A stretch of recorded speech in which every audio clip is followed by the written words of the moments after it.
Ruslan. With that, I want to get into some of the things that we're going to talk about. That's a lot of folks are probably with you right now, and they're like, "Yeah, Chris Right. stood up for the faith." But what we're going to get into next is going to make some of you guys uncomfortable. I had Dr. Eric Mason on a few weeks ago, and then I did a plethora of interviews to defend having Dr. Eric Mason on my channel for with the anti-racist crowd, as I would like to call them. Right. And one of the things we kind of glossed over was his mentioning of reparations. And my position was like, yeah, like that's not that wild of a concept, like if you understand the history of what this country has gone through, it's not that wild of a concept. If you look at what other groups have gotten reparations, not that wild of a concept. Your position is, you're coming at it from a Christian position, from a biblical position. So share your heart on that, and what that we need to. I want you to share your heart, but then I also want you to. I want to dispel some of the myths and misunderstandings of what this entire conversation is. So I'd love to hear just your thoughts on all that. Well, first, as you said, I'm coming at it from a spiritual standpoint. Now, obviously, we all live in this natural world. I'm African American. And I do, I'm concerned about just our everyday things that we deal with, which reparations is a part of that. But I'm going to start here. I think all of us Christians, and to be honest, many Muslims and Jews as well, like Orthodox Jews, would agree that the direction our country is going in is very troublesome. In some ways, it's getting better. In some ways, it's more inclusive and diverse and things like that.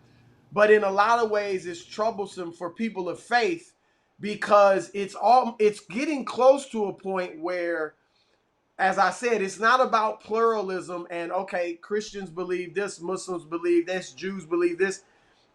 Certain people want to live this, the LGBT community wants to live this lifestyle, and we allow everybody to do their thing. It's like now they're trying to infringe on people of faith, and particularly the church, to the point where it's not hard to see in the future where they're going to try to have churches and any other religious groups not be able to teach according to their faith in regards to sexuality, in regards to marriage. Mm-hmm. So a Christian school might not be able to teach biblical marriage or biblical sexuality. At least the world will try to do that. So I think we all would agree that the country's becoming more and more antagonistic toward Christianity and Christians in general. And then, like I said, you could even throw in other people of faith that try to follow their books, the Quran, the Torah, whatever it may be, because the values are similar, the moral values. And I believe that the church is missing a great opportunity to evangelize and also to make things better for the church here in America. Because the church is very divided along racial lines. And as you said, when you say a group has been with me for the first 15 minutes of this podcast or whatever, that's probably a lot of white Christians. Black ones as well, but certainly white Christians. Because white Christians tend, I'm not saying all, but tend to be on the right. A lot of white Christians. Black Christians, not all, but black Christians tend to be on the left. So the white Christians are on the right because of, pro-life, traditional marriage, things like that. The black Christians are on the left because of justice, inclusivity, things like that. I'm saying the church is missing an opportunity because both sides have some truth and some falsehood. And if the church, white, black Christians, Christians of all races, would unite on a kingdom agenda, one that included what we call family values, traditional marriage, pro-life, things like that, but also would include justice, love and empowerment of the poor, inclusivity, diversity, all of that, then you could then unite the black Christians and white Christians and Christians of other races. And that is a powerful group. Yep. that could have an impact on the country, not to lord over non-Christians, but just to protect our space and also be a light and a witness, be the salt of the earth. And so I believe that white Christians should be a loud and powerful voice for reparation and for justice. White Christians should be the loudest, most progressive voice for racial and social justice. And if they were, a lot of black Christians would be able to unite with them. But because in my opinion, many white Christians choose capitalism over Christ, then, and I'm not a socialist or Marxist, anything like that. But I'm a Christian.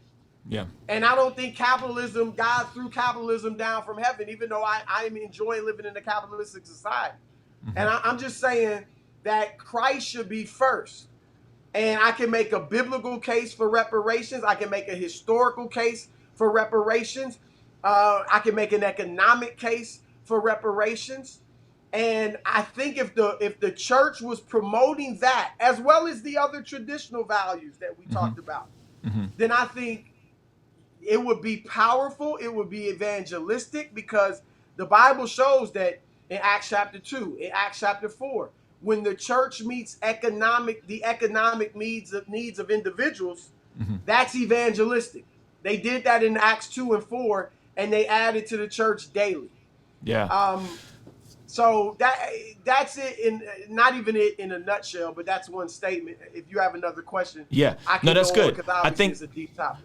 Yeah, I think it's good. I think one side of the coin loves the orthodoxy and the theology and the richness of the gospel, right? And historically, the black church has been about orthodoxy and doxology. It's also been about, hey, how do we live this out on this side of eternity, right? So you see black churches being more involved in, in Tulsa, for example, Black Wall Street, the church was involved in creating economic opportunity and having banking systems and all these different things. So it's let your kingdom come on earth as it is in heaven, that there is a kingdom, a kingdom on earth as it is in heaven. We're not just saved so that we get to heaven and then that's it. No. There are things that we are called to do. And I always think about Matthew chapter 25, which if we look at Matthew chapter 25, there's the parable talking about the virgins being prepared for Jesus coming back, which I think, like, we're talking end days, be prepared, Jesus could come back at any time. Then it goes into the parable of the talents, which is a very capitalistic type of parable. He gave 1 5, he doubled up, he gave 1 3, and then he gave 1 1, and then the one at that's capitalism. That's meritocracy, that's competition, those are good things.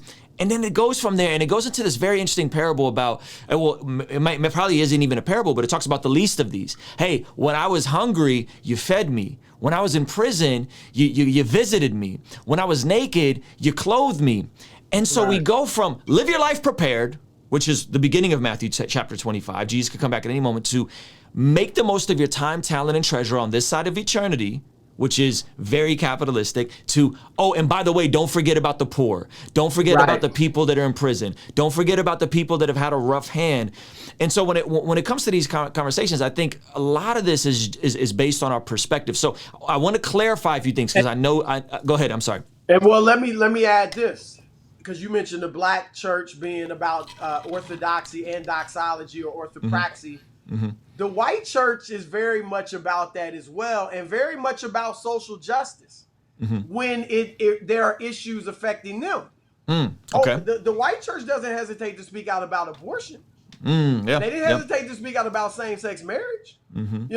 When even you can go back into the beginning of the 20th century, when unions were beginning to form, white evangelicals were very active in that.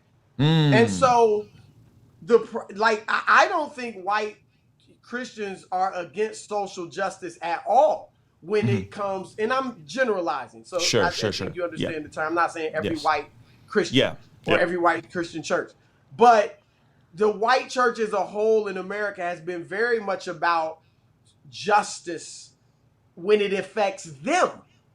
They just haven't so much been about justice for Black Americans in this country. Yeah. And that's so that's where the hypocrisy comes in when you tell when African Americans are told don't deal with those issues, just preach the gospel. But white Americans are never told that. Jerry Falwell was never told that. He was invited into churches to promote what he's doing. And so we have to be, again, it's just being inclusive and, treating all people equally, not with partiality. Yes, I love that. And let's just dispel some myths off the rip.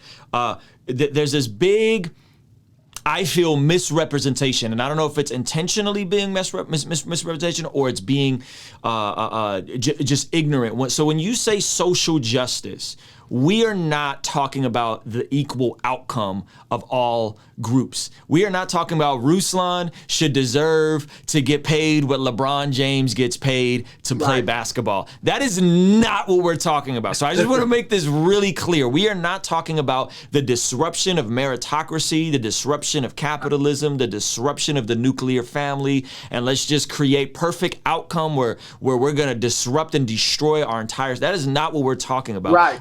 How would you define social justice? Equality of opportunity. Equality of opportunity. Talk about that. Mean, like, for instance, let's just say hypothetically blacks were given reparations, and many of us wasted it and spent it. Well, okay, then we wasted it.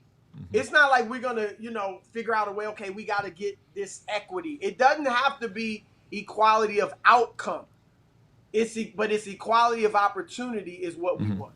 Kingstream Entertainment. Ruslan. Hey, thank you so much for making it to the end of this video. If you found it valuable, please consider giving it a like and subscribing. You can check out one of the other videos related to this that'll be over here. Now, I gotta tell you about a free training I have for anyone that is an entrepreneur, a creative, an artist, but maybe you are unsure on how to find your voice, how to find your niche. I have a free training in the description of this video. Check it out. Once again, thank you so much for watching. I appreciate you, and I will see you on the next video.